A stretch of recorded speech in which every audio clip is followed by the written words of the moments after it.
Good morning, Excellencies, participants. I am quite delighted to address this Colombo Development Symposium this morning.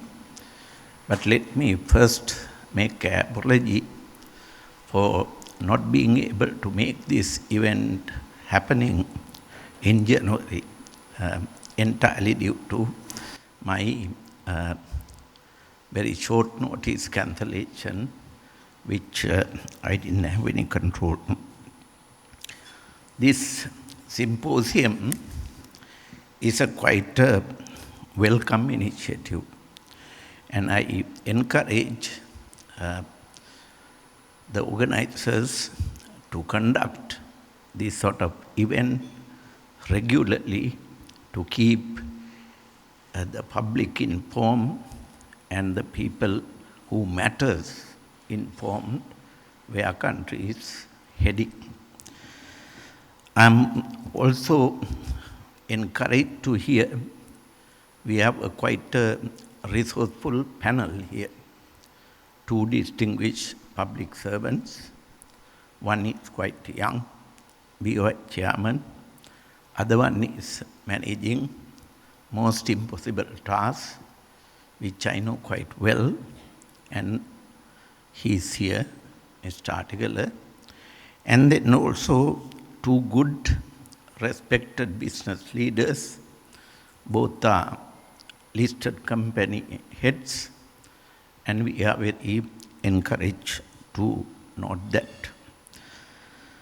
Above all, I'm quite amazed to see the rich audience when people like Meril J is here, when Kabi Vijayatunga is here, when Ashraf here, when Soli Captain is here.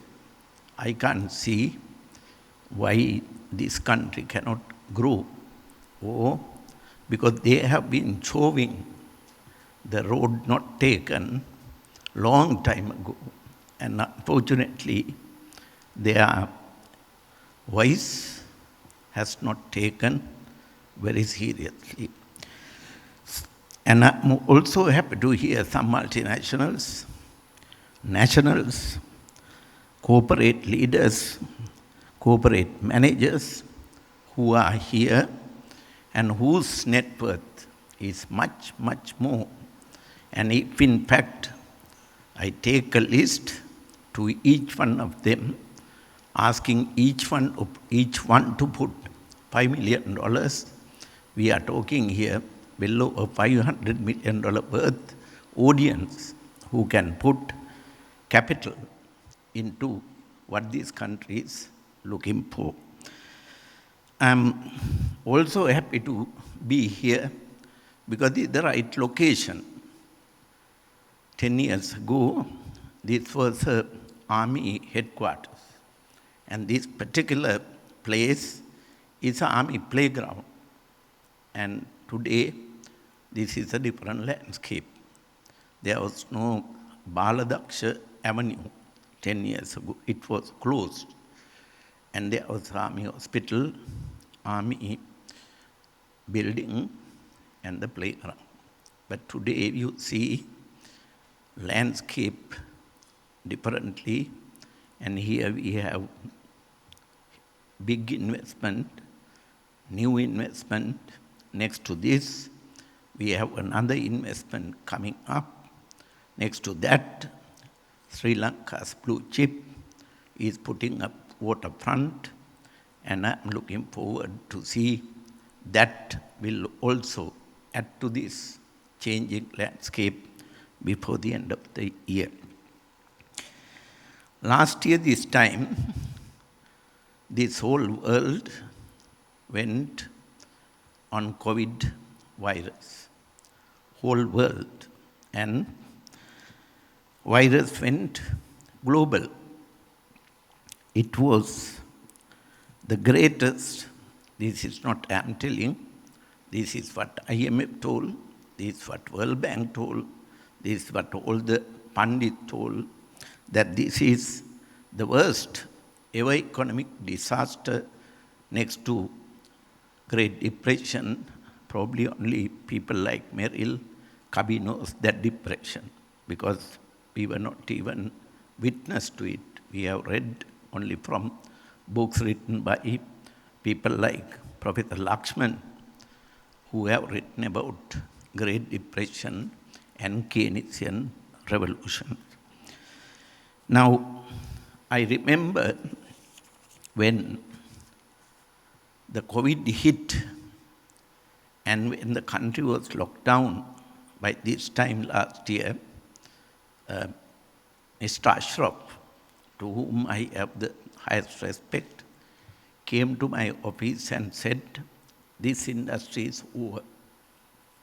That is, country's largest apparel industry, industrial activity, right across the country, almost 750,000 to 1 million people directly and indirectly suffering, and they were wondering what they could do. The disappointment I have never seen in the faces of most of the corporate leaders, even during tsunami or even during the 30-year war. But we never give up. President himself took charge on the COVID control mechanism, and he spent hours and hours, day and night, in addition to fixing the national security and related institutions. He mobilized country's professionals, healthcare industry, service delivery agencies, and kept you all locked down, but he worked. And because of this result-oriented strategy of His Excellency, we have become among the top 10 successful nations in the world managing COVID.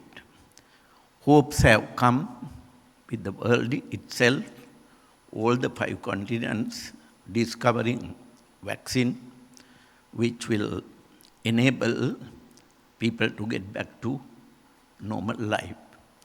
Post-COVID, but it's back to new world, new economic order. It was also the word disappointment for many. I know tourism industry suffered the second blow. I know construction industry has difficulties in getting their sites working. But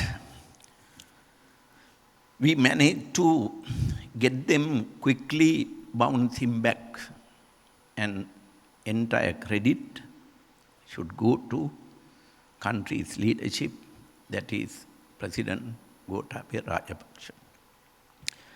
He did not only stop in doing COVID control system, but also strengthening country institutional setup for any eventuality. But he also worked on his own promise to the people, that is Saubhagya Dakman.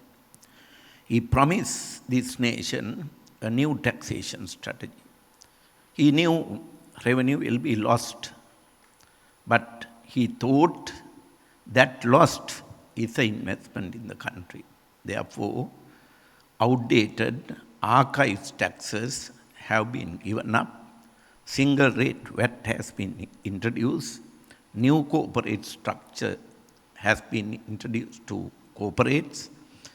Then the new policy also abolished payees, withholding tax, all cumbersome old practices, and build a new tax system which will be self-compliant, and taxation department is being converted into a new automated tax institution.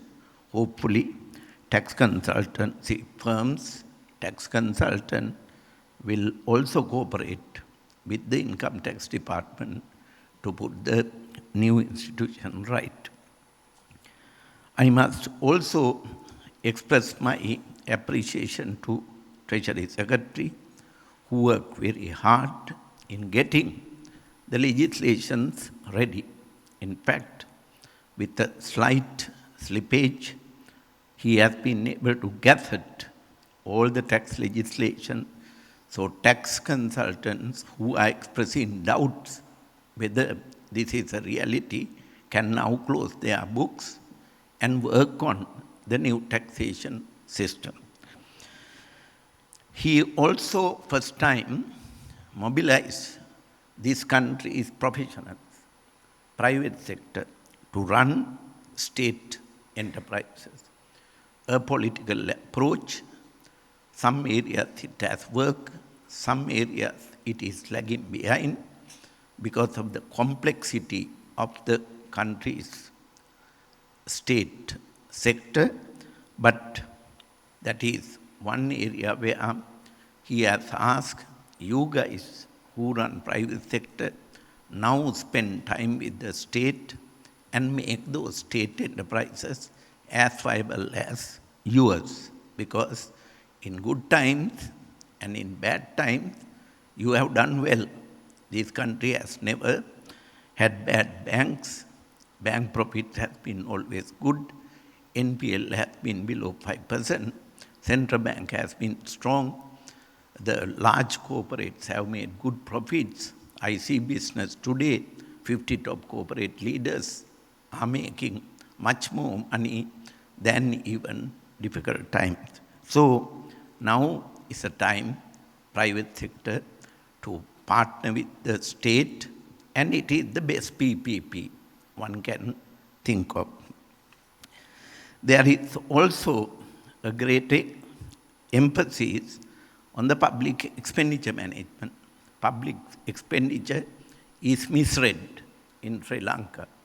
We have large public service, 1/3 is security, the three forces and the police. They are doing a great service in difficult times. Military is mobilized even to manage COVID, natural disasters, and man-made disasters, and that's the expenditure on national security. When I enter this hotel, I have not come for at least 2-3 years. When I enter this, I was wondering why there is a checkpoint. And that checkpoint reminds me what we lost for a 10-year period where we were just able to walk anywhere we like and no security guys, the first contact for anybody visiting. Now, as a result, national security is the utmost investment a country can think of to ensure business are safe, people are safe, political system is safe, institutions are safe, and ordinary life can be conducted. We therefore think of 1/3 such expenditure in the public expenditure. Then we have health and education, which is another 1/3. This country, despite the complaints about the education system, education activities carried out, this country also have a much more inclusive social infrastructure to provide access to education and access to health.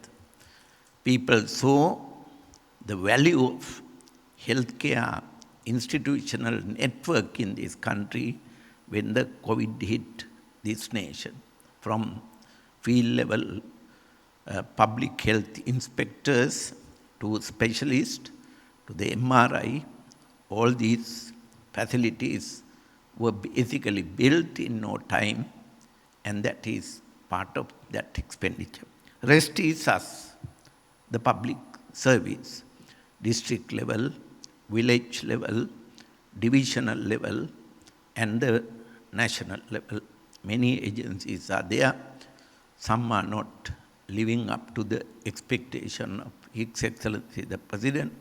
Some are not so bad, but can do much better. Some need complete revamping, and that's what the public sector all about. Nevertheless, it has also its own strength. The public service in this country, in no time, mobilize themselves as a totally independent, respectful service and conduct elections in this country. And even the European Union observers have nothing to say but to say Sri Lanka's democratic institutional arrangement is exemplary. That's the strength. So, similar basis, public service need to be mobilized to create the expected benefits to the rest of the people, business community, to take this country forward. So that's the way public expenditure is structured, and public expenditure is being very closely monitored with the new public financial management system we are putting in place. We have also an investment. Investment is a must. There is no point in having stability, theories, models, if people are not putting their savings into business. If people don't put their money, if people don't borrow, if people bank don't lend, then there is no logic in having any of such intermediaries, because what we need is investment. And investment has three components. One is FDI. Since independence, this nation has foreign direct investment. Multinationals who are here have created investments here. We have nationals who have become national entrepreneurs because the multinationals nurture most of them. I know most of those multinationals are today run by national CEOs. Fonterra's CEO is a Sri Lankan lady, and Sri Lanka should be proud of having such a entrepreneurial leadership in our country. The most important thing is when people talk FDI, FDI cannot be done everywhere in this country. This is a small country. This is not India. This is not China. This country has certain areas where FDIs can be done. And one of the most successful FDI which we have been able to secure while you all were complying with the quarantine is the West Terminal. The country has mobilized one of the Asia's largest port and logistic and multi-investment giant. Adani's group has come to Sri Lanka to invest at a time when country is being rated CCC. And if a CCC country can mobilize an investor of this caliber, one of the listed companies in India who has 70% transshipment activities in Colombo port and also another 20% transshipment from Bangladesh is here, what more investment we can think of it. I am very proud John Keel's country's best listed company, top listed company. Unfortunately, Ken Bala is not here.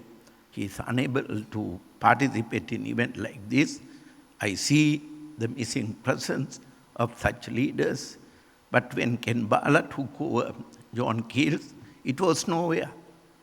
It did not have good rating.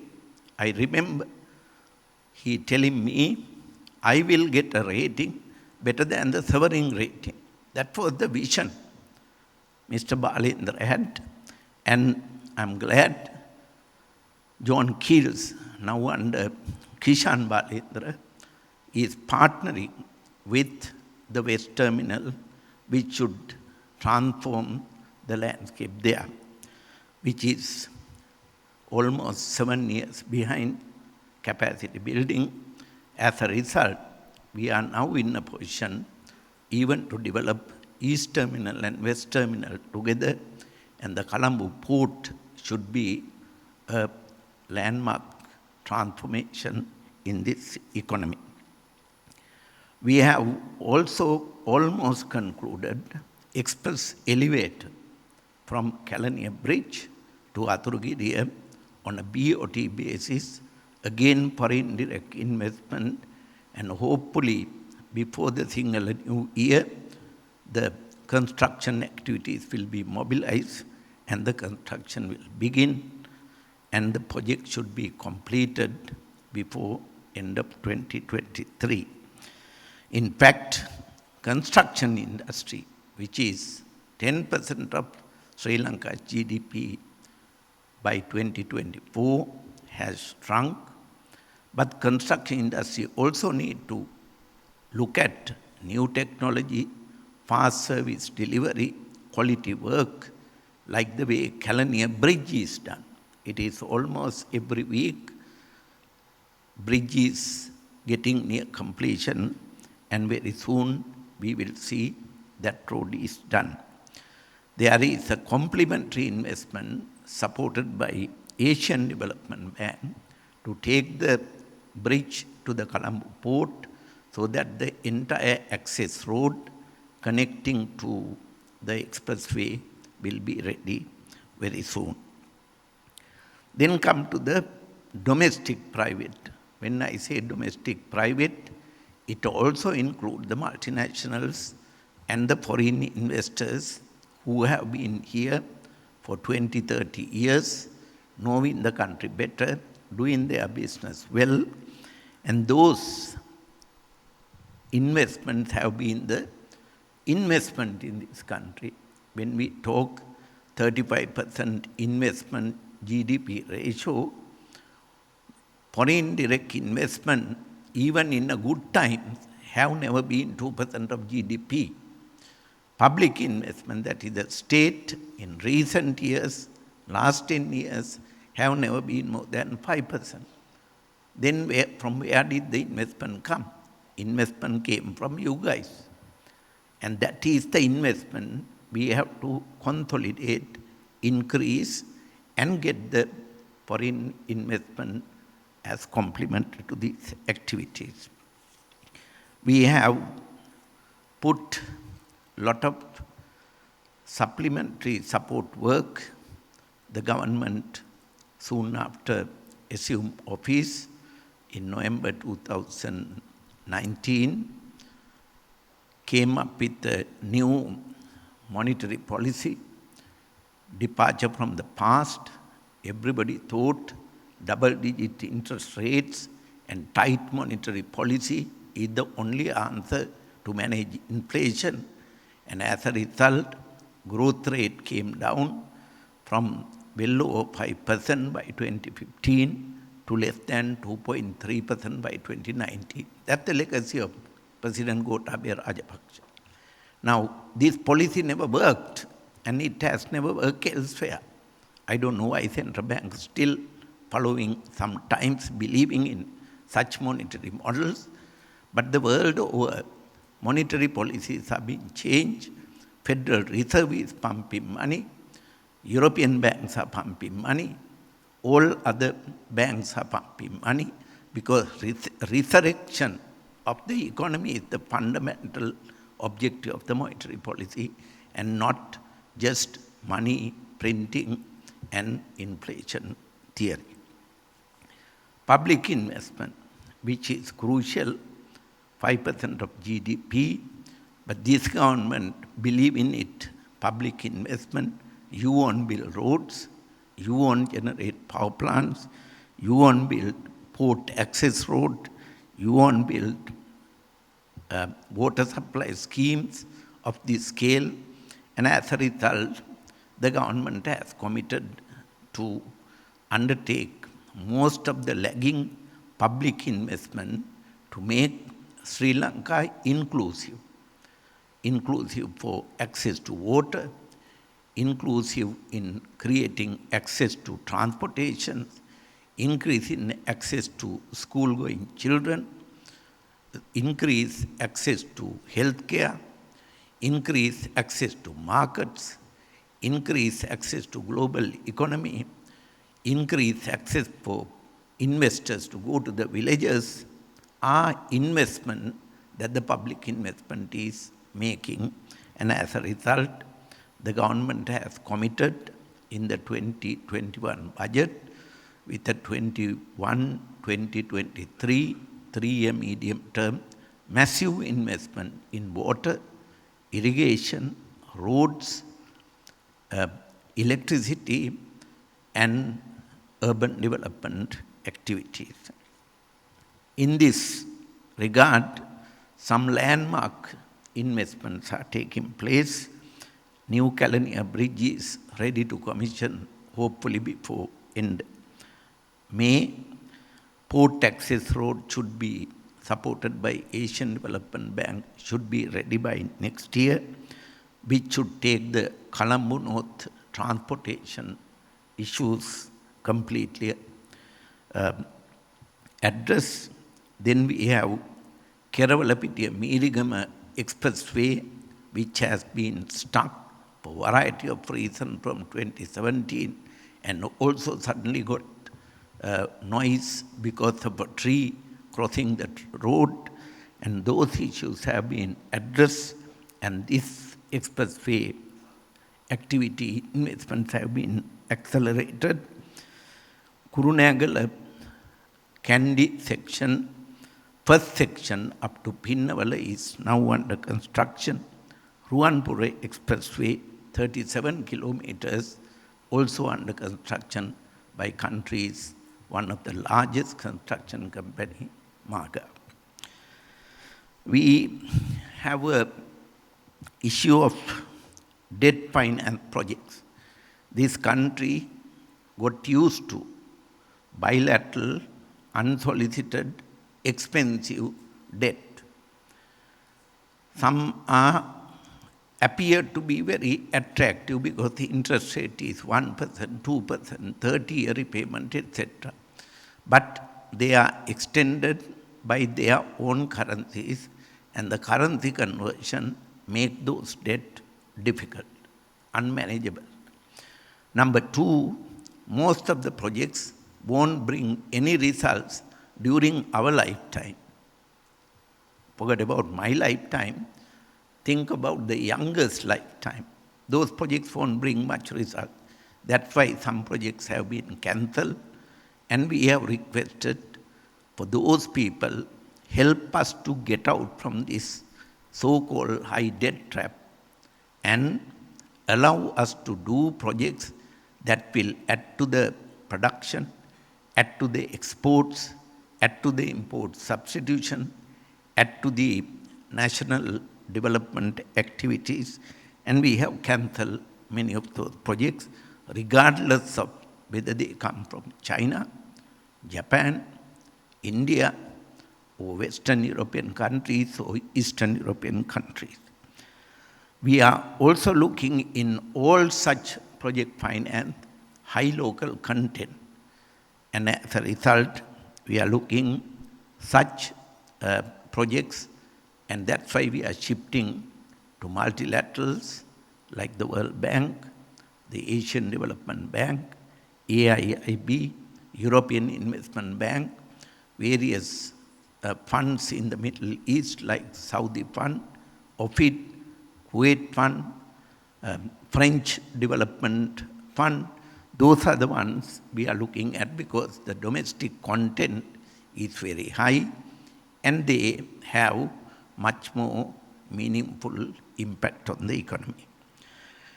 Irrigation is one promise President has made. These countries' water resources are not well distributed. They are being diverted. and also improve the access for drinking water, which is one fundamental issue. President has promised water for all by 2023. So that scheme, then the irrigation and also electricity and wildlife. So the irrigation is assuming one big component in public investment. Then the water supply.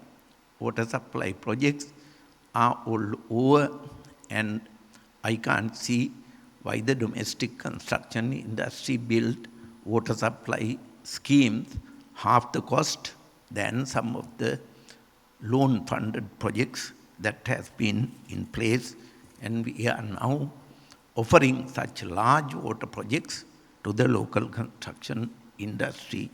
And President's only desire is local construction industry deliver them on time, maintain the quality, and make use of the opportunity. Agriculture. Sri Lanka is an agricultural country. We shouldn't be shy about it, saying we are an agricultural country. Every economist like to think about, with the development, agriculture should shrink. We don't agree with that theory. New Zealand is not like that. Netherlands is not like that. Those countries have become largest agricultural country, and I can't see when people like Merrill J., who has been in agriculture for a long time, lifetime actually, can't develop agriculture. And agriculture, therefore, has recognized is a sector which has a comparative advantage, which provides food security, which also the only way poverty can be reduced, unless their income and livelihood activities are raised, poverty cannot be reduced. Moreover, though the share has declined in the GDP, 40% of residential people live in rural areas. I myself have selected living in the village is much more comfortable, healthier, and relaxed than wasting time in the cities in breakfast talks and seminars. Because that's how people live longer, that's how people live healthier, and that's how people make their life much better than the so-called urban congested living style. Except tea. Tea is roughly generating 1.2 to 1.5 when the prices are good. Export. Agriculture is not exports yet. And it is shame Sri Lanka's agriculture cannot be export-oriented. Merrill J. has registered his brand name, not just elsewhere, even among the top 3-4 US brands, Ceylon tea is there. Similarly, there are so many other brands have come from this nation, and that's how countries develop. So therefore, President has rightly recognized, we'll develop agriculture first. Let's see those resources can be used for industrial activities, processing, value addition, etc. And agriculture is not just cultivation. Fisheries, livestock, all over the country, these resources are not exploited, and we are moving in that direction. Look at the country's imports. We import potatoes, we import onion, we import maize, we import green gram, we import animal feed, we import dry fish, we import canned fish. All are in excess of $500 million. Just for 6 months, debt can be paid. This debt servicing is an imagination, because these things can be grown in 6 months in this country, and country can transform. And you guys should go to agriculture and do a little bit of agriculture, because then your factory stress also can be eased by doing that. Look at wheat grain. milk powder, sugar, vegetable oil. Imports are over $1.5 billion. Think of half being substituted here through our own agricultural activities, whatever reservations we have about the colonial time. They introduced 3 crops: tea, rubber, coconut. What have we done? We have uprooted coconut, planted palm trees, and the water bed has been damaged. And until the president came and stopped cultivation of palm trees, palm cultivation, we thought that is the way to do that. Uproot rubber, uproot coconut, and cultivate something countries' water resources, natural resources permit us to do. Even tea, many plantation estates, they won't agree with me, many plantation estates carry 150 old tea trees. Very few have planted well, very few have replanted, very few have maintained young plantation. As a result, the quality of tea is being compromised, and if not for the smallholder planters, Sri Lanka doesn't have tea to export because the 20 plantation companies produce only 90 million kilos. Only 90 million kilos, and you don't need the Colombo auction to auction that, because Merrill J can anyway blend it. Merrill J can add value and take it to the global market. So country need a new thinking in agriculture. Countries' banks must be able to look at agriculture positively. Countries' central bank must be able to recognize agriculture is a priority. Countries' business community, and also those who are helping us from World Bank, Asian Development Bank, AIIB, those people who know what are the impacts on climate change on agriculture, what are the new technology that can be used, should be made available. So diversification of agriculture, partly to raise exports from agricultural, livestock and fisheries activities, as well as partly to contain unaffordable and unjustifiable imports taking place in this country. Import substitution. This is again a bad word for some economists. They think import substitution is bad. But without having the local content, there is no industrialization that can take place. All the South Korean development experience, Chinese development experience, Indian development experience, Japanese development experience, nothing but the success story of import substitution. There was no LG to export from Korea 30 years ago. But today, we have become the consumer of LG products. So that's the transformation we are looking. Look at the pharmaceutical, $500 million annually importing pharmaceutical drugs into this country for free health care. Now, the Board of Investment has taken an initiative, and the government has taken an initiative to create pharmaceutical economic zone to attract manufacturing of pharmaceutical products. Look at fabrics. Apparel industry is importing about $3 billion worth of fabric to export $5 billion worth of exports. Now, they have increased their value addition substantially. In fact, I keep telling our plantation economy guys to follow apparel industry.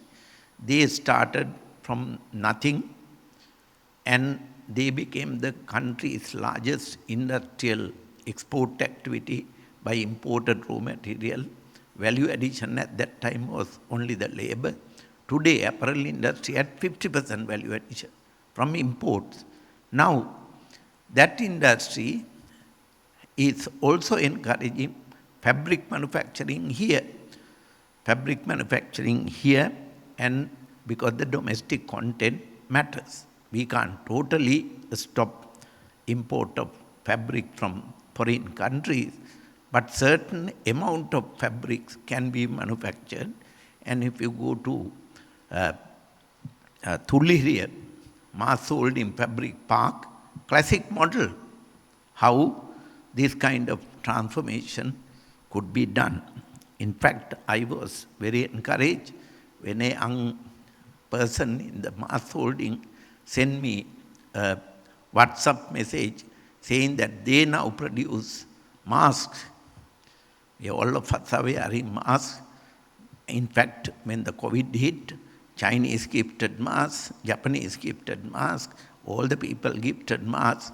But now mass holding is manufacturing masks, global standard. Singapore market they have penetrated, and they are now looking at European markets.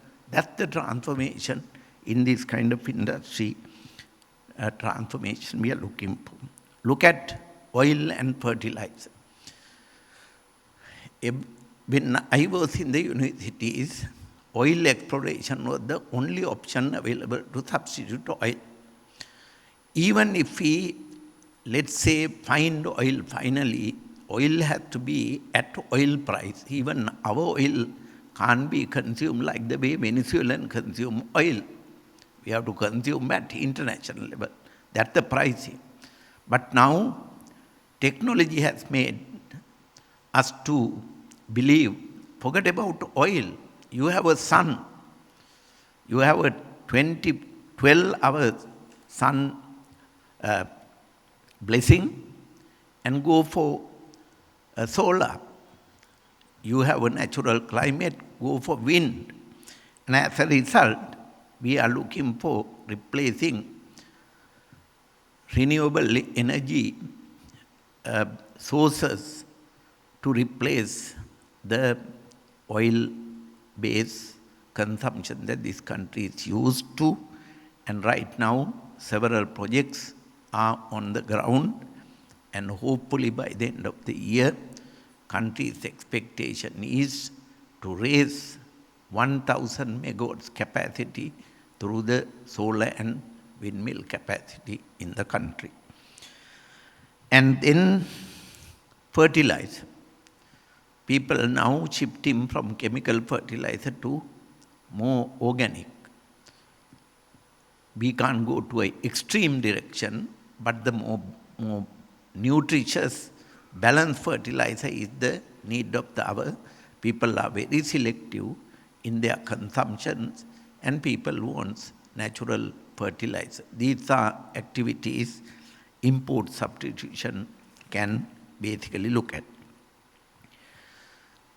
Construction industry, which I mentioned, keep coming up in every term, because construction industry is not just putting up buildings. It has a huge supply chain. It has wide range of professionals involved. Skills, unskilled categories are very much part of it. It has construction-related industrial activities, and as a result, construction industry is one activity which Sri Lanka keep thinking for the future. In this regard, the landscape will be changed because the President is very keen to recommence the housing township program he initiated when he was Secretary of Urban Development. 17 such projects were on the ground. When he left, some of the projects are still not completed, but those projects are being fast-tracked. In addition, he is planning a 50,000 housing for middle and low-income people on mortgage loans available over 25 to 30 year period for the entire Greater Colombo area. And these projects are being opened. Land is given free to bring the cost down, and our construction industry, which is quite capable of doing that, will be taking the township development in time to come. Technology. Technology and IT. IT was no industry in 2005. In fact, custom was struggling how to measure software exports from Sri Lanka. Something like $100 to $200 million were eventually discovered with so much of interpretation. It went up to $1 billion and suddenly suffered with the COVID. Now, technology is much wider. World is becoming online. Markets are now online. And 5 technoparks will be set up. Locations have been already identified. Designs have been completed. And 5 sponsored will develop these technoparks and new townships to create a much more IT software and enabling industrial activities for industrialists to just walk into the park, plug and play and pay. Because that's how the business are being structured. Telecommunication facilities, though available in most part of the country, quality is an issue. So the broadband facilities are being expanded in order to create much more technology-based industries taking place in the country. Then come to the macro issues. People here, ever since last 3-4 years, in fact even during the previous 5 years, debt was the dramatized story. Debt was the dramatized story. Sri Lanka is heavily indebted. If a country is indebted, then if your company is heavily indebted, you stop borrowing. That's the first thing you do. And that's what we are telling as well. Don't borrow, get people to invest, because then their equity will come to the rescue.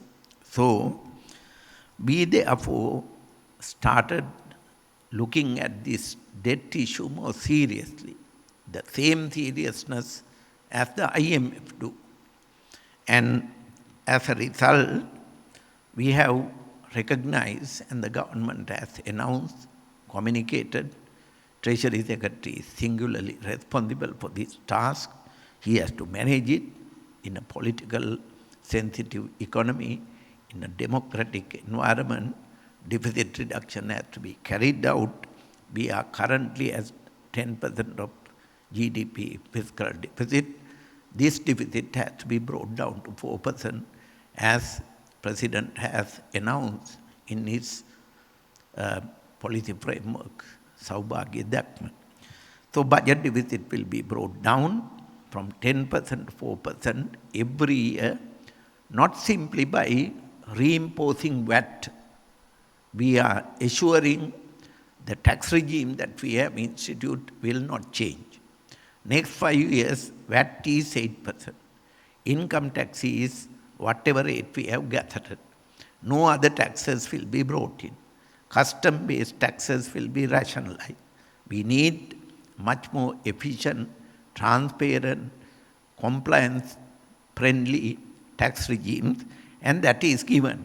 So revenue, if you want, raise the turnover, raise the volume, raise the GDP. That is what this is all about. So Treasury Secretary is not allowed to make any more changes in taxes.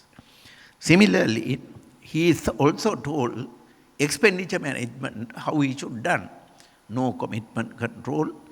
People run on arrears, show nice fiscal outlook for the public, but the people have not been paid. Construction industry, here Joshua is here, his bill was not paid. Maga was not paid. Several other contractors, Tudave and several other constructors were not paid. And then pharmaceutical bills were not paid. Pension subsidies were not paid. Now, fertilizer, Sol is here, I don't know whether he's still involved in fertilizer companies, but fertilizer companies were not paid for 3-4 years. So they were bankrupt. Basically, that was the economy we had. 250 billion rupees outstanding arrears was what Mr. Article inherited. So he was asked, pay first, because you have no business to run arrears. Arrears is a rob debt, because it is not recorded in the debt either. IMF shows primary surplus. Central Bank has reported primary surplus. I don't know how the numbers were worked out. And because people were every day, when people come to President's office, they were telling, sir, we were not paid. Then he asked, why? No, Treasury has not paid.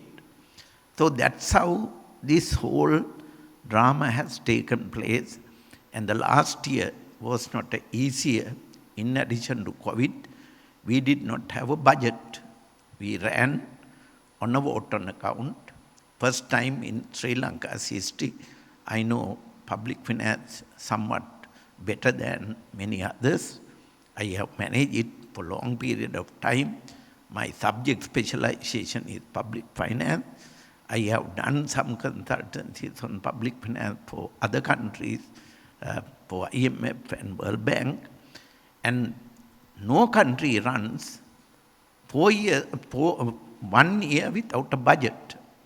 This country ran 4 votes on account last year. That means every 3 months, Parliament or the President vote. Parliament voted 2 votes on accounts. President authorized 2 votes on accounts, and Mr. Article had to manage within that. So that's the chapter. One should write well how Sri Lanka got into a vote on account budgeting last year. Good thing is, despite that, I think 90% of the arrears he has paid.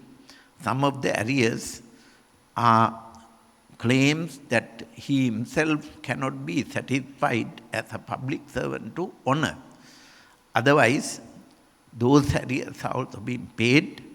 Commitment controls are part of public financial management system in the Treasury now.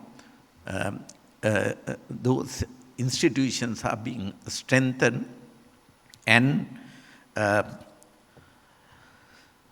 those public expenditure will also be seriously managed on that basis. Then public investment cannot be compromised. We cannot run again arrears. We have to get our treasury operation better. In that operations, we are working very hard how the payment system should be organized. It might take few more months to get our act together, but that's the fiscal policy strategy we have in mind. I'm sure IMF will endorse it, World Bank will endorse it, all the multilateral will endorse, although some people reluctantly not willing to accept what we are doing is right. In this process, we have also achieved one great thing. That is, last year, I have the latest statistics on public debt obtained from the central bank. Last year, not only in foreign currency terms, actually the total external debt has dropped by $500 million, which we should admire first time. And even in rupee terms, despite the volatility in the exchange rate in December, even in rupee terms, public debt, foreign public debt has declined. Now this should be reported. Instead, people only report domestic borrowing. In fact, we are shifting from foreign to domestic, and then the total will also curtail from the current 100% of GDP to probably below 80% by 2025. That's our debt reduction and deficit reduction strategy. Foreign debt is very complex. Right now, we have 45% of our debt is foreign debt. We are planning to bring it down to 24% so that we have space and you have space to borrow, because it is you should go and borrow for your business, not us. People are asking, how do we finance debt? This question also part of our strategy. These are homegrown strategies. Of course, sometimes we consult people, but we ourselves take most of the ownership, because ultimately it is we who will be answerable, not the international civil servants. It is the public servants here. Eventually we'll have to go to Parliament, sometimes go to other investigation divisions and commissions. That's the life we have gone through and the life we will have to go through. And that's the public service. And that time, when that happened, no private sector come and say, despite this good work done by public servants, they should not be harassed. There was no voice to protect the public service, but that's public service all over. Now, debt financing, again, like the investment as 3 component, we have $4 to $4.5 billion debt servicing each year from this year, actually from last year till 2025.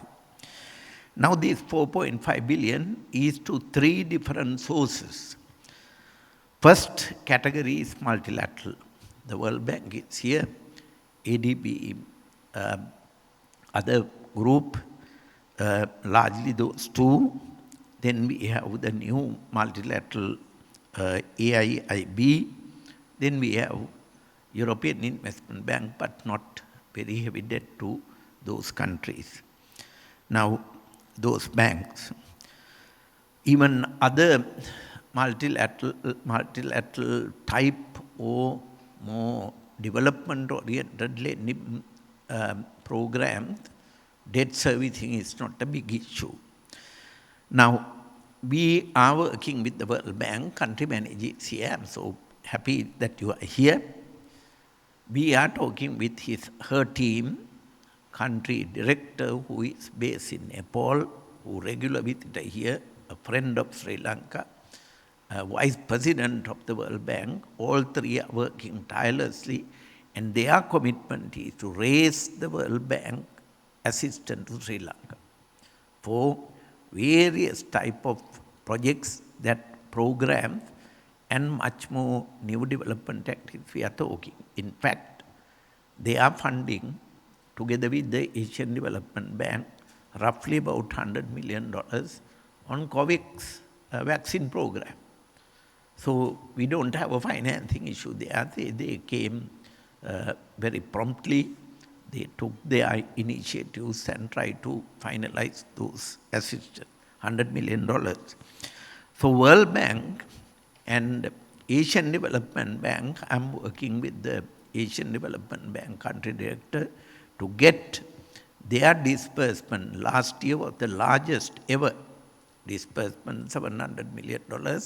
I have told him, let's work to make it $1 billion this year, because project implementation, projects execution, project monitoring must be serious priority, because the domestic content of the World Bank assistance, the Asian Development Bank assistance are very high. In fact, to me, if we manage well, those 2 projects are indirect exports, because we get dollars, spend rupees, we hand over the dollars to Governor Central Bank, who doesn't manage the foreign exchange well.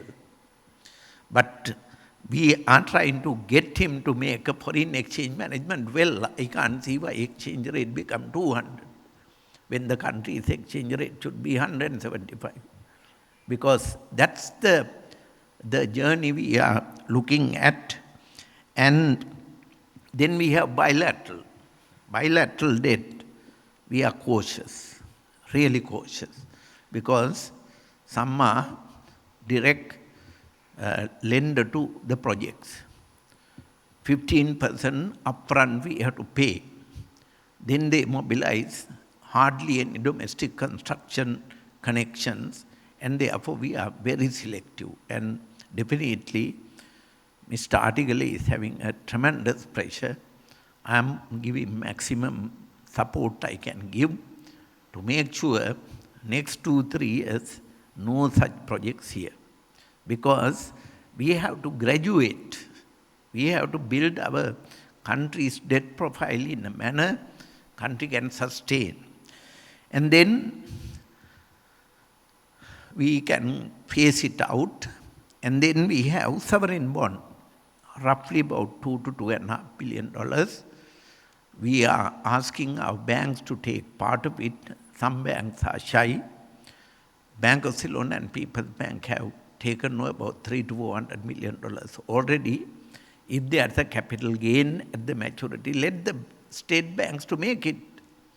I don't know why so-called private banks, Hatton National Banks, the commercial banks, Ceylon Bank, Sampath Bank, all big banks making highest profits, highest dividend, lowest NPL, why can't they buy $50, $100 million? What kind of banks these, if they can't do that? And if they do that, the capital gain is there. Capital gain is there. Debt is ours because we pay them. And I have a central bank to pursue this. And that part of the strategy, we are also, part of it will be rollover, part of it will be replaced. So I honestly don't expect any debt default situation, because if debt default happens, I know what the consequences. This nation, during the tsunami, during the 30-year war, never defaulted, not just debt, we haven't defaulted even LC. That's the debt record, that's the credit record we have maintained. And we categorically told 2020, despite the prediction, we honored all our debt. And to date, even every day there is a debt service repayment, interest payments are honored, capital payment is being made, and till March 24th today, debt has been honored, and 2021 also debt will be honored.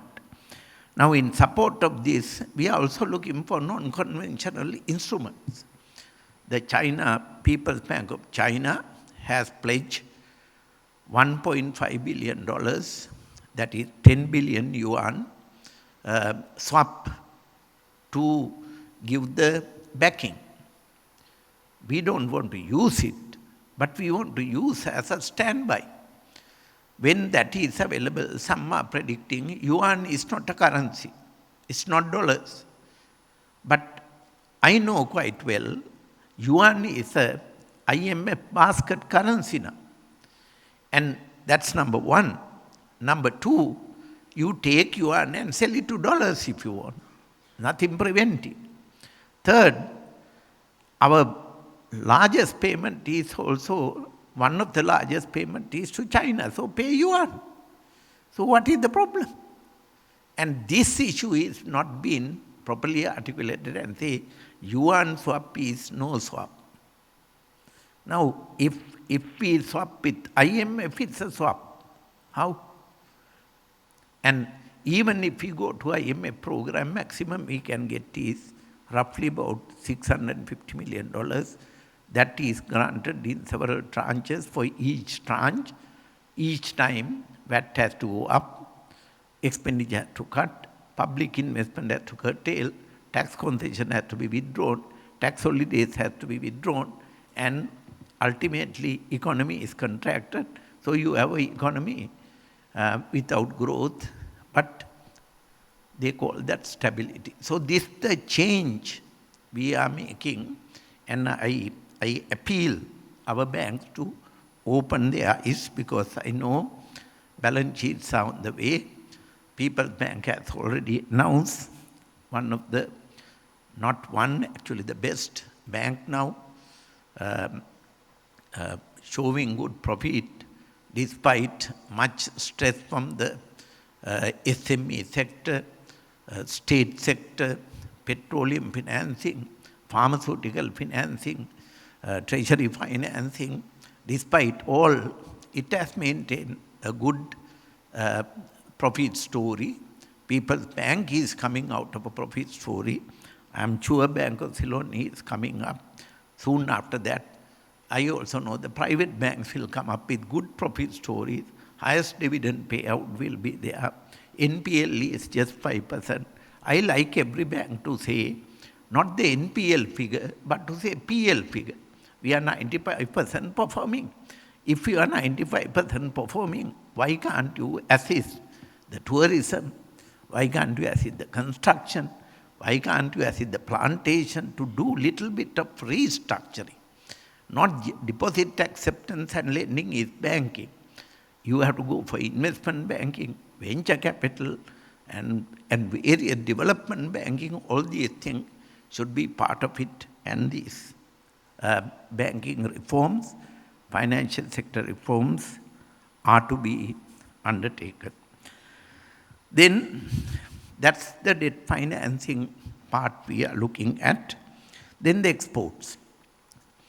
Country must export. And this nation is an exporting country, not an importing country. When we got independence and until a couple of years after independence, we were an exporting country. Our major taxation income came from exports, not from other things. But unfortunately, exports have come down. This year, last year, we had, with all the disappointments, particularly for 2 to 3 months, last year we had only little less than $10 billion exports. But generally, we have exported about 11.5 billion before the COVID. This year, BOI chairman is here. His whole contract will depend on this performance. President has told that in front of the apparel industry. We are targeting $12 billion exports, of which $5 billion is from apparel. And apparel industry, all the giants were there with the president. They underwrote $5 billion will be delivered. So we have to find another $7 billion. BOI chairman, who has been mobilized from his international career elsewhere and installed in a place which is not functioning, but he has to somehow manage it, and he had to look at other export avenues, and rubber and several other manufacturing items have been worked out individual item by item, plantations, spices, and all those things. We are working for a $12 billion exports. First 2 months, we are on track. January, about $900 million. February, we catch up. So 2 months, on average, roughly $1.9 billion exports have been realized. I am checking almost every day from the custom figures, and I am quite optimistic. End of March, when we complete the first quarter of the year, out of $12 billion, $3 billion export target is realized. And we are very grateful for our exporting industries to do it. There are difficulties. Short-term management is not easy. Sometimes impose surrender requirement, other restrictions, central bank fund reserves and all. But these are temporarily, and these things are being gradually withdrawn because exporters must bring their money. Country must be recognized not only for the production purpose, but also to keep your foreign exchange here. No other place can be better than your country. That should be the feeling you should get. And as a result, we are requesting by the time when we relax the surrender requirement and probably a little bit of compliance requirement, you should be able to bring your remittance here and support the country. Then imports. Imports, we had gone up to $21 billion by the time 2018. Now this is not a defendable import figure. We are looking something like 16 to 17 billion dollars because we need machinery, equipment, technology, material for exports. Those are the things we should import, and therefore we are containing our imports roughly below $17 billion to keep our trade deficit well within $4 billion level between now and 2025. So trade deficit is something we are very clearly targeting through an agricultural strategy, import substitution strategy, plus export emphasis. Then service account, some people think only we have a trade deficit and therefore we can't pay the debt. In the whole balance of payments, we have so many accounts. And next account is the service account. Service account has been generally surplus. It dropped a little bit with the global trade, port, transportation, shipping, bunkering, all these activities decline. But this year we are planning 1 billion turnover from the service account surplus net. We are expecting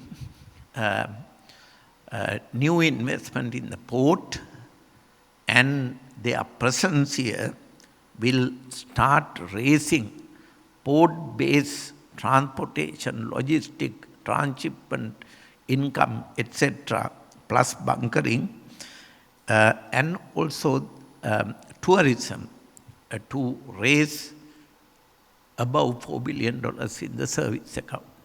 If we work together to generate $4 billion service surplus plus a $4 billion trade deficit, technically we are through. Technically we are through. That's the number we have to work. And tourism, of course, this year some are telling they will hit 1,000. I am not that optimistic because it's only 2-3 months in the end of the year. But definitely $500 million tourism income is a reality. And we are working toward that. To support that kind of activities, we are relaxing quarantine requirements. We are opening travel restrictions and also relaxing some of the aviation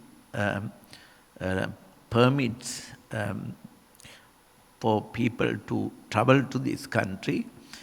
And we are also complementary with that, looking at relaxing visa requirement for those business leaders who have been here to have 5 to 7 year visas.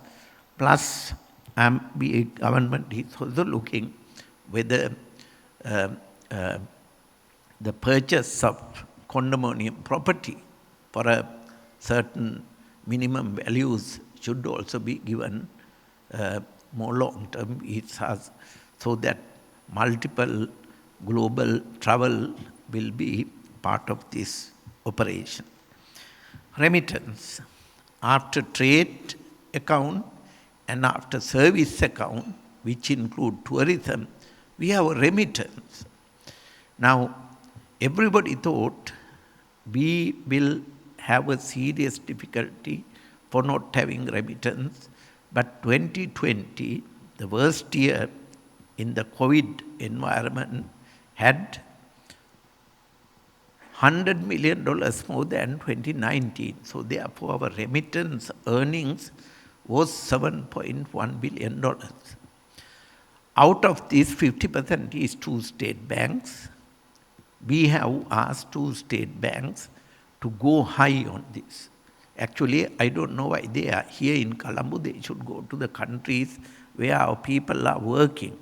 They must promote their banking. They should allow them to do formal remittance transfers and provide facilities. And the government, breaking the conventional route, introduce different exchange rate for remittances. Extra 2 rupees for every dollar remitted by overseas workers are now part of this incentive package, and the banks are, at least 2 banks I know, are implementing. So there will also be a remittance outflows, and that outflow will also be a part of this global business. While we are providing incentive for remittance outflows to retain here, we are also encouraging remittance inflows to go up for professionals and the workers, etc. And the current net remittance figure of $6.5 billion will be raised to $8 billion by 2025. So the remittance is the surplus that we generate in our current account. In other words, until this strategy, remittance was the financing of the trade deficit and the service deficit. Our desire is to transform the service account to a surplus, trade deficit to be reduced to a manageable level, those to be netted off each other, and the remittance to be the reserve buffer. And then the rest of the thing is basically the financing activities in the capital account, in the balance of payment. And when the key export services, IT, technology, renewable energy, all these activities work together, plus the complementary development loans, we should be able to build our reserve back to $7-8 billion, and exchange rate should not be something that each day people should speculate. Then environment, current topic. Some are worried about the environment conservation, some are worried about environment destructions. Media is making all sorts of stories, print media, electronic media, social media, all have their own stories. But the fact of the matter is, environment is part of development. Environment as it is won't bring anything. Environment also need to be nurtured. Environment, biodiversity should be protected. That's the message that President is telling. Environment here was not the environment we had 10 years ago. This environment is much more biodiversity centric than before. Berelek is much cleaner. The whole landscape in Greater Colombo is much different. And in that context, renewable energy is one critical step, because we are shifting to clean energy, clean energy environment. Then there is also an emphasis to use LNG, and the procurement process is on. Tender has been gazetted. 2 months from now, the tender will be closes. Bids will be evaluated, and hopefully by 2023, country will also have LNG into the system. And I will come to the concluding remarks of this speech. Nothing will work unless we do certain critical reforms. This country cannot continue the same way we used to work. As a result, President has very serious commitment to put the life easy, doing business easy, living much easier, transparent environment, safe environment, security, all these will require certain reform. Toward this, 5 steps have been taken. One is the establishment of a presidential commission for a simplification of the regulations, regulatory environment, and various circular instructions that have gone from various government agencies. Nobody knows what exactly has to be applied. Now, this task force is one of the most colorful task force from the public sector. We have a president has appointed a former presidential secretary, currently principal advisor to the president, Mr. Lalit Veeratunga. He commands the respect of the public service. He can call anybody in the public service, can give the leadership. He is one of the chairmen of the presidential task force. Other one is the most respected, Kishan Balendra is the co-chair. So 2 have to deliver. 2 have been supported with so many eminent private sector people, lawyers, and all the experts required to simplify the governance structure. So it is in their hand.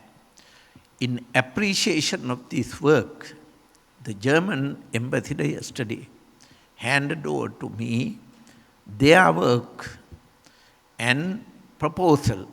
I will share that with the presidential task force this afternoon.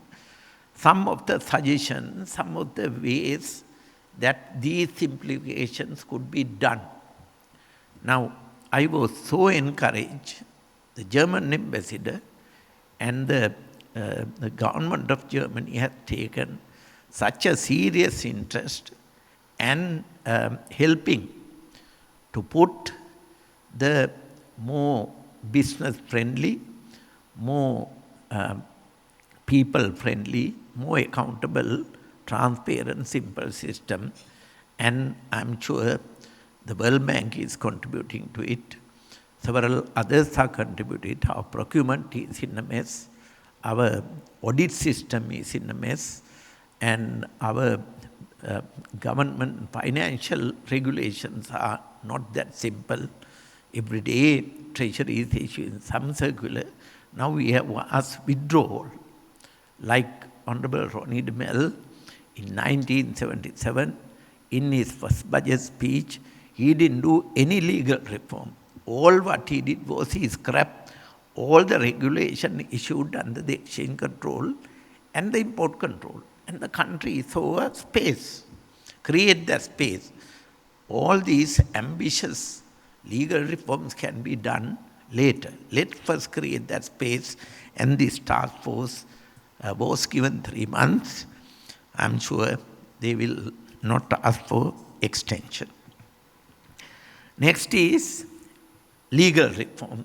Honorable Minister of Justice has engaged quite a resourceful, eminent legal professional people into look into most of the legal impediment for this country to grow. Law delays is eminent. All the lawyers, some are here, prominent lawyers are here. SCC chairman is here. His more senior, respected staff member in the Attorney General Department, Viraj, with huge perseverance by the President himself. He was taken for 2 years for the job he is doing now. Otherwise, he would have been in the Attorney General Department, or probably would have been in appeal court or Supreme Court or wherever. God only knows how they travel, but he finally agreed the president request, and he knows, and they keep telling delayed law delays, he is denied justice, but nothing happens. Now there are cases, sometimes 20 years, 15 years, and no conclusive judgment. Judges get promoted and move out, Attorney General staff move out, and the cases just hang there, and the private sector pay a huge transaction cost. Sometimes public servants also have a huge problem because of these complex laws in the country. Now, in order to address this, Honorable Minister of Justice working very hard with the Attorney General Department, Legal Department, Ministry of Justice, Prison, and also the Honorable Chief Justice to set up special high courts, not to hear FCID cases, but to hear commercial disputes on a fast-track basis. And I know Chief Justice has agreed to set up a special commercial high courts, if necessary, to increase that number to address the commercial disputes. Third step is customs. It's a nightmare. This custom is a barrier to trade. This custom is a barrier to exports. This custom is a barrier to imports. This custom is a barrier to maximize revenue. And we need a change. We put the entire custom staff on notice. President asked me to write a letter to every single employee requesting to be ready for reforms. So we sent a letter. They responded quite well to the letter, but actions are still like same old manner. President is not happy. President was thinking, actually the very beginning, he put a military person as a head, hoping that he will fix it. No way. Nobody can fix it. Now then he thought, no, put a very high-powered presidential commission headed by Supreme Court judge, appeal court judge, and a commercial high court judge, and several other experts to come up with the reform measures to customs. This has to happen because partly country is discredited for corruption.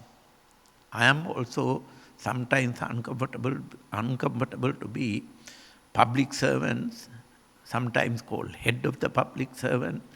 If I am the head of the public service which has allegation of corruption, I don't feel comfortable to hold this office.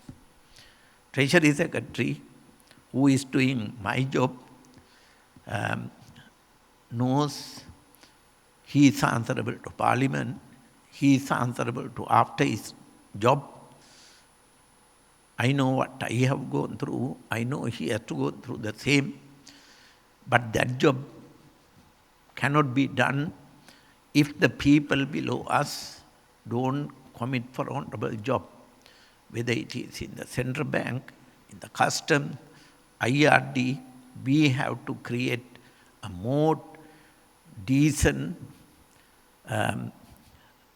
administrative systems in each place. So that is another reform that is currently in place. Then we saw ETI transactions. ETI was one of the oldest financial institutions, but eventually central bank would detect it. Central bank regulatory supervision didn't work. I myself have been a monetary board member at that time. We did not know. We get reports. Reports are not giving what really happened. Then it collapsed. So many depositors lost faith. so many million rupees, dollars have gone out from the country. With this failure, President appointed a presidential commission. When that commission was going on, there was another finance company collapse. Many finance companies are not good, and central bank cannot do the same way it regulated the finance companies before. Therefore, that presidential commission has recommended far-reaching reforms in the financial company management, and that has to take place. And because of the COVID interruption on several issues, we could not do it, but we have to fast-track financial sector. While central focus is on those financial institutions, our banks also need to change. We don't have a development banks. We don't have investment banks. Our banks are only accepting deposits and lending. This is not good enough. They have to think of how to finance projects. They have to go for different markets, different products. And I personally had 1 or 2 interactive sessions with the bankers, CEOs, bankers, chairmen. They talk, we discuss. Still, I'm not happy. I had 2-3 rounds of discussion with the monetary board. I'm not happy, but this has to happen. We have to drive in the financial sector reform as well. The fifth one is the land use. From residential land to a plantation land, use is not good. Similarly, some of the state land, JDB, SLPC, LRC, Mahavali, all these lands are not used productively. Some of the assets are not productively. Cabinet paper is already submitted for a maximum utilization of land and some measures, and hopefully that will also get underway. Now, while doing all these things, I must also say we are looking for a much more bigger macro transformation. On the one hand, that transformation is investment. Port City is 7 years behind. There is no Port City Development Law. Only yesterday, we managed to get the Honorable Attorney General's approval for the new Port City Economic Commission law. Hopefully today's cabinet law will be approved.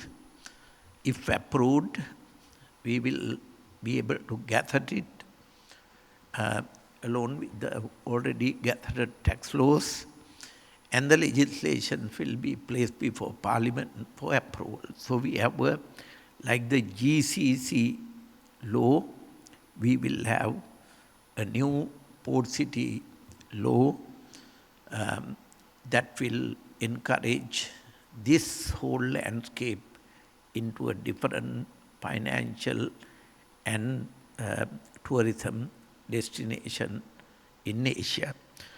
It should be not second to any developed cities in the region. Why people go to Dubai? Why people go to Hong Kong? Why people go to Singapore? Why not Colombo?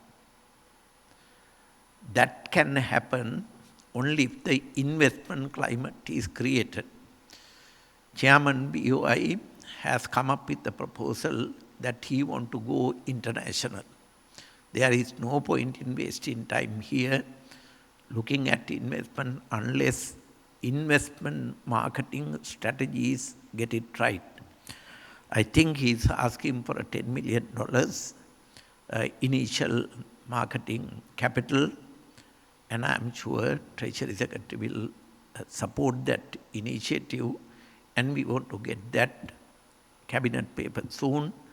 And we have asked BOI chairman, spend less time here, go out, bring investment, because otherwise his confirmation is doubtful, because it's a performance-based contract we have signed because he is young enough, and we have to tap his talent quite well. So those two legislations are there. And we are also disappointed about market structure. Markets are very oligopolistic here. Everything is run by one or two. And as a result, when the producer is happy, we can't keep the consumer happy. Government is keen, producers get the decent remunerative prices for their crops. When they get the decent remunerative prices, consumers should also get the affordable price. Unfortunately, this is not happening, and this is one thing President is seriously concerned. Now for this, President is looking at various options. Technology is one option, but recently he found a book written by former Governor Central Bank of India. He has written a third pillar. He was IMF chief economist, Central Bank governor in India, and an eminent scholar. And he has visited this country, and he has written a book called Third Pillar. Third Pillar is a book explaining how markets have excluded the majority. So he's highlighting many experience, case studies which he has found in the United States, in Chicago itself, and making state and the market more inclusive. And that is what the President Rajapaksa's accidentally Saubhagya Dakma all about. And that is the road which we have not taken. Secondly, the Sustainable Development Goals. Everybody is committed to Sustainable Development Goals. Saubhagya Dakma recognized these goals should be delivered. Development strategy has to frame within this holistic approach, and as a result, we are picking up many areas where this country can score quite well. So not only doing business index should get right, but the SDG index right, investment rating should right, our investment environment here right, and the local should be on the driving seat. Local does not mean only the local companies, but the multinational companies who have been here in Sri Lanka for a number of years. They are also nationals. I don't see multinationals now running by foreigners that much. They are all Sri Lankans, but they have to put the country's development on this path. With those remarks, life is also not easy.